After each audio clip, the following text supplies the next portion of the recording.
প্রথমত বৃত্তি পরীক্ষা নেওয়া হয়নি, আমরা এসে বৃত্তি পরীক্ষার প্রোগ্রাম দিয়েছি, আমরা বৃত্তি পরীক্ষা নিচ্ছি।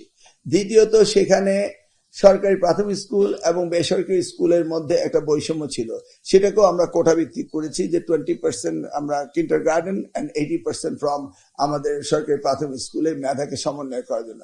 তৃতীয়ত আমরা প্রশ্নপত্র একই রেখেছি, একই ব্যারোমিটারে মানদণ্ড থাকার জন্য, যেন তাদের যোগ্যতাকে আমরা এটাকে বের করতে পারি যে আমাদের এই শিক্ষার্থীদের মধ্যে কার অবস্থান কি, আমরা এটা আইসোলেটেড করিনি।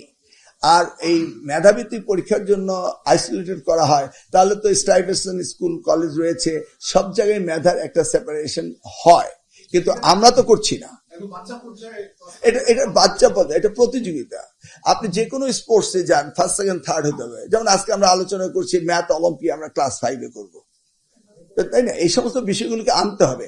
ডিমেরিটস তো কিছুটা থাকবেই। বৃত্তি পরীক্ষা এটা সিস্টেম ছিল, এটা শিক্ষার্থীরা চায়, এবং বৃত্তি পরীক্ষা যে একটা টাকা দেওয়া হয়, গরিব ফ্যামিলি এটা সাপোর্ট হয়, এটা কি আপনি জানেন? 5 থেকে 8 পর্যন্ত পড়া, 8 থেকে 10 পর্যন্ত পড়া, ইটস এ সাপোর্ট। তাহলে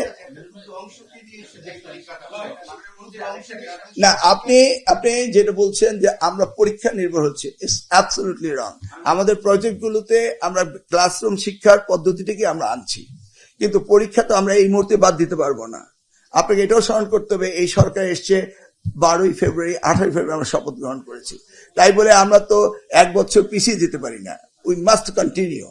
তাহলে বর্তমান প্রথাটাকে নিয়ে আমরা সামনের দিকে এগোতে হবে।